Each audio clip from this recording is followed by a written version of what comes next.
Welcome back to another Your Ideas Mysteries video. As always, I need all the possible suggestions, theories, and comments to keep this series going.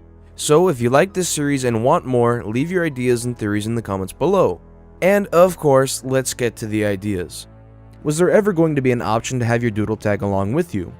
To piggyback on what I said in the last mysteries video regarding pet shops, I think this fits in line with the lack of funding on the development area. I know for a fact at a certain point they were looking to find ways to make doodles as interesting as possible, and that led to them joining in on battles. I think they just weren't able to figure it out or get it developed in the end. Wait, where does the new species come from? Do they come from outside of Toontown? I think it's fair to say that the canon is that the species move into Toontown. Now, where do they come from? It's a great question that I can't answer myself honestly. You'd have to come up with your own headcanon or maybe see what a server perhaps does at some point. Why do you think the Cogs put such important places so close to Toontown? We know they completely surround Toontown. Wouldn't it make sense to put their HQs farther back and less vulnerable? I think the Cogs tried to place their headquarters as close as they could without getting too close. It's almost on the outskirts of Toontown. If they produced them further back, then that would be a further travel for new Cogs, and it would allow the Toons the opportunity to advance and spread out. I imagine the Cogs want to limit Toontown space as much as possible. There were in fact, by the way, plans for Cog trees leading to the HQs in the original concepts, however, as shown on maps. For a topic, how exactly does cartoon logic work? Did a professor create things like endless pockets and the ability to wear the same pair of shorts every day, or is it just what everyone's accepted? Also, the theme of other towns commonly explored in the suggested topics 4, could it be possible that surrounding towns are other cartoons like DuckTales or Phineas and Ferb? So most of the professor creating this or that type questions are solved in my Toontown characters Gyro Gearloose video, in which I explain all the fascinating things he made and invented for Toontown. A lot of that in a specific video would also become very theoretical, but I'm into the idea of developing a theoretical series outside of Toontown Mysteries.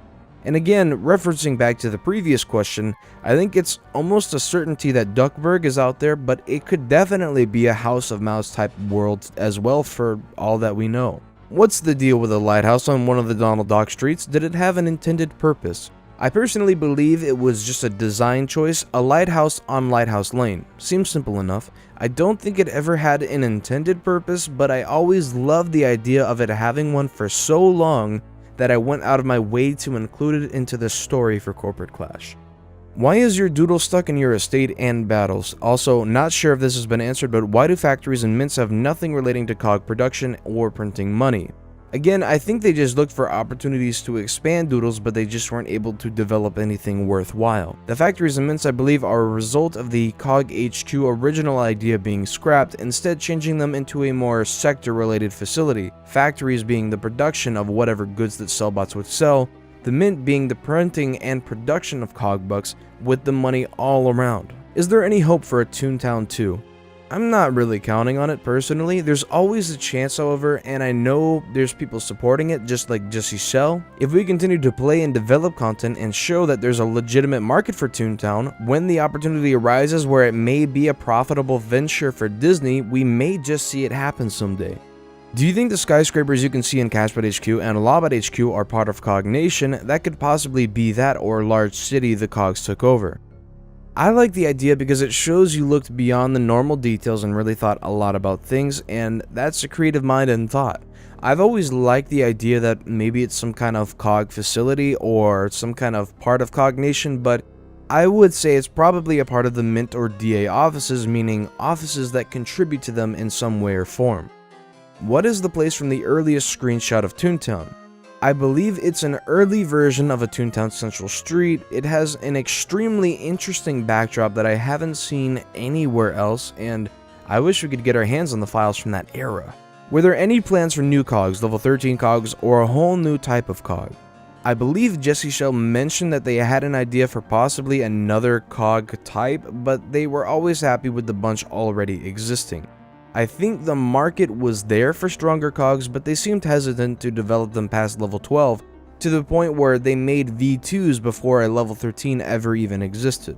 What happens to the CJ after being defeated? He doesn't get destroyed, so in theory, other Cogs couldn't be promoted to him, or is he demoted to a bottom feeder after losing the trial, leaving the room for other Cogs to take over? It's an interesting thought. The dialogue suggests that the CJ declares it a mistrial and returns to their quarters, meaning that Bumpy Bumblebear is always on trial, seemingly for his toony life.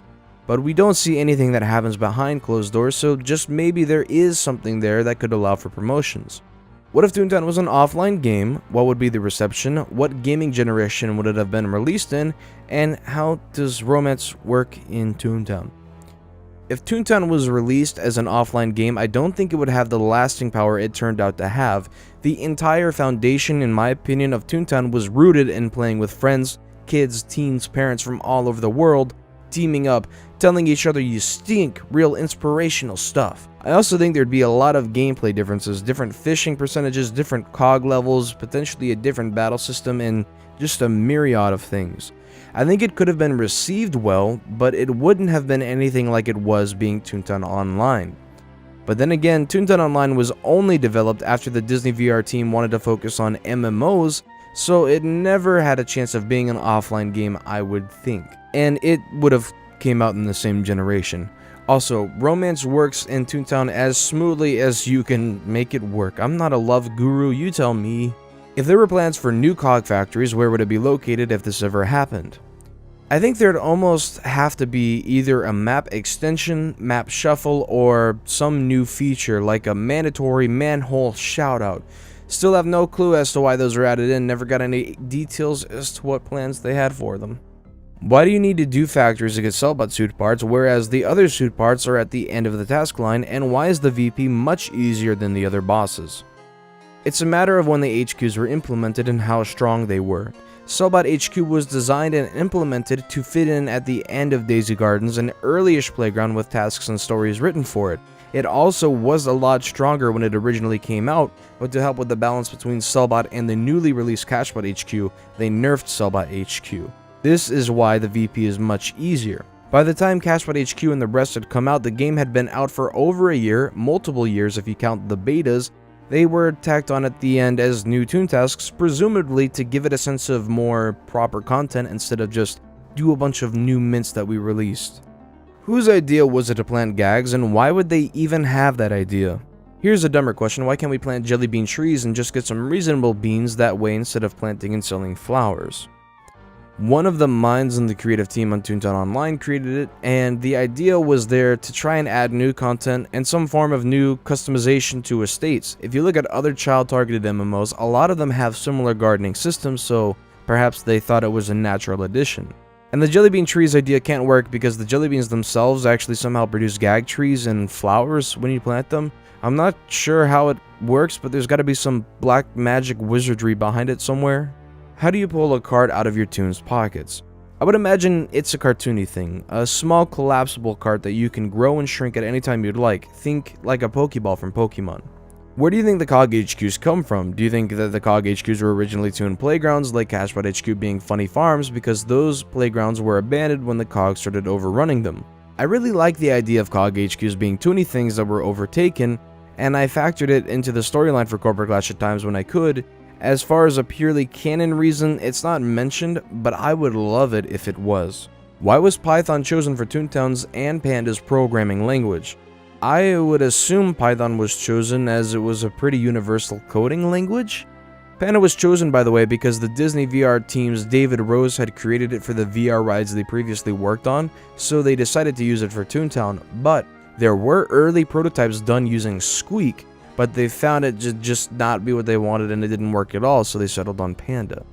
Do the manholes in Cog HQs lead somewhere? When you think about manholes, you really try to picture an idea of what they actually could be used for, and I kind of struggle at times to figure out just what good purpose they could be. Unless you want to develop a huge sewer playground or something that stretches out across multiple headquarters, it may have even just simply been an addition to just make the Cogs look like worse offenders of pollution. What happens to shopkeepers when their shop turns into a Cog building? I would assume they get captured and held hostage, and some part of that you just don't see. You have to go in and recover the building and rescue it. Either that or the shopkeeper flees to the playground or somewhere nearby that you just don't notice. Whatever happened to the Toontown related items that were used at promotional events? These were like carnival games, mini golf, pie toss, cog costumes, and custom cards for Goofy Speedway's launch. I would imagine most of them were either auctioned off, kept in some storage, kept by collectors, repurposed, or unfortunately just thrown out. Things like mini golf could have easily have been debranded and reused. Pie toss items involving cogs could perhaps be painted over, sold, or thrown away. Cog costumes perhaps ended up in some storage or prop room somewhere. And custom cards for Goofy Speedway Racing could definitely be rebranded and repurposed for some other use. What happens to the fish when you sell them to the pet store? And explanation behind the cogs seen in the background on the walls of some floors and buildings. Theoretically, when you sell fish to the pet shop, they should be repurposed into pets for Toons of Toontown, but there's no fish pets anywhere, so clearly there's some black market situation going on here. In all honesty, they just never developed anything. You should maybe suspend your disbelief and just pretend that they go to new homes for the Toons of Toontown to enjoy. The cogs in the background are something curious. I would imagine, however, that it takes much more than just cogs roaming around to get the job done. They're there to do business regardless of what sector they're in. That's why they're there working hard, trying to turn Toontown into a dull and gray place. Why was Pete never included anywhere in the game, seeing as how he is a major Disney character as well? I know for a fact that Pete was actually considered at one point for a playground, but there just wasn't any opportunity that made the most sense for him to be added. The Toontown team focused heavily on what they call the Fab Five, which is Mickey, Minnie, Goofy, Donald, and Pluto. But even Daisy got their own playground, so it just had to be the right situation. So, with that being said, thank you all for watching and enjoying this series. It's awesome that even in this point in Toontown's life, people can always come up with ideas and topics to chime in about that we honestly haven't delved into much or haven't looked much upon. It's awesome, and I thank you guys for all the continued support on this series. As always, if you have an idea or topic, feel free to leave the comment below, and I'll read over them as I continue to produce more of this series. Thank you all for watching, and I'll see you all next time in my next video. Thank you so much to Ruben M, Infinitinity, Saeed A, and Samuel B for supporting me so much on my Patreon this last month. You guys are awesome and have done it for a while, and I'm blown away at the level of support you guys show me, so thank you all again, it means so much to me.